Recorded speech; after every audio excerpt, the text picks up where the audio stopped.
je suis Boris, je suis doctorant en physique et je vais vous expliquer comment on peut simuler le comportement, le mouvement, l'organisation des atomes, des molécules dans un ordinateur pour réaliser des sortes d'expériences virtuelles. C'est une technique qui s'appelle la dynamique moléculaire. Alors il y a plein de bonnes raisons pour lesquelles on peut vouloir simuler le comportement des molécules. Alors les molécules, c'est ce qui constitue la matière, hein. C'est tout ce qui nous entoure, nous inclus. Donc on peut vouloir, on peut essayer de trouver un nouveau médicament par exemple, inventer un nouveau matériau, ou étudier les petites machines moléculaires qu'il y a dans nos cellules, à nous et dans celles des animaux bien sûr. Déjà, pourquoi ne pas faire des expériences directement plutôt que de simuler ce qui se passe sur un ordinateur? Eh bien pour plusieurs raisons. Des fois, les expériences peuvent être dangereuses, donc dures à mettre en œuvre, très très chères. Des fois, elles ne permettent pas de voir ce que l'on veut voir. Et c'est là que simuler l'expérience, ce qui se passe dans la nature, dans un ordinateur, va nous permettre de nous renseigner et une bonne alternative à faire des expériences. Alors, la première étape de la simulation, c'est de placer les molécules que l'on veut étudier dans une boîte de simulation.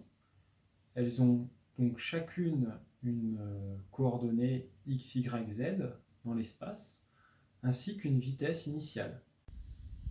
Alors, seconde étape, nous allons devoir calculer les forces. Alors, comme je pense que vous le savez, il existe différentes forces de la nature et il y a des forces de répulsion, il y a des forces d'attraction, par exemple la gravité est une force attractive. Et bien, à l'échelle des molécules, c'est pareil, il y a des molécules, selon la distance, le type de molécules, elles vont s'attirer, et inversement, elles vont se repousser.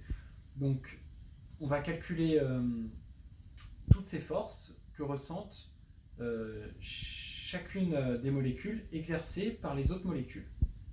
Ensuite, troisième étape, donc on a la position des molécules, on a les forces qui s'exercent sur les molécules. On va calculer quelle va être leur position dans un pas de temps, généralement très petit pour que ça soit très précis. On travaille avec du millième de milliardième de seconde, souvent. Donc avec les forces, on va pouvoir savoir où se trouvent les molécules dans le pas de temps suivant.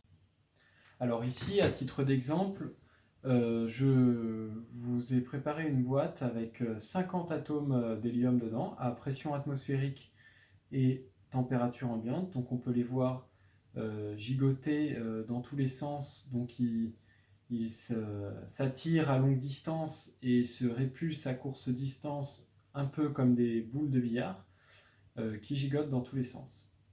Mais ce qu'on a en fait dans nos programmes, c'est des trajectoires, des vitesses, des forces. On aimerait bien, on peut partir de ces trajectoires, de ces vitesses, et arriver aux grandeurs macroscopiques, parce que je suppose que vous savez que la température n'est jamais rien d'autre que le mouvement des molécules au niveau microscopique. Inversement, on peut par exemple s'amuser à chauffer notre échantillon en ajoutant un petit peu de vitesse à tous les atomes. Et ça sera complètement équivalent dans la nature si on avait chauffé tel objet. Donc par simplicité, ici je vous ai montré un exemple très simple qui concerne l'hélium, mais alors qui est une molécule très simple puisqu'elle est en fait constituée que d'un seul atome. Alors moi personnellement je travaille avec des molécules très très très très grandes qu'on appelle des polymères, et avec des boîtes de simulation avec non pas 50 atomes, mais des dizaines de milliers d'atomes. Alors, on arrive à la fin de cette présentation.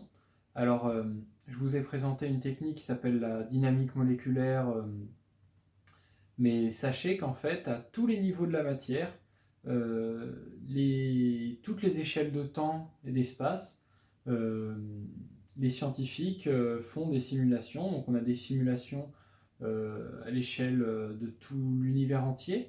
On a des simulations qui sont au contraire à des échelles encore plus petites que les échelles atomiques, et aussi des simulations de physique qui vont être à des échelles intermédiaires, comme par exemple, je ne sais pas, une simulation d'avalanche, une simulation de tempête, la simulation de la météo ou du climat. Donc j'espère que cette petite vidéo vous aura donné un petit aperçu d'une bonne partie de la science qui est en fait de simuler les phénomènes de la nature.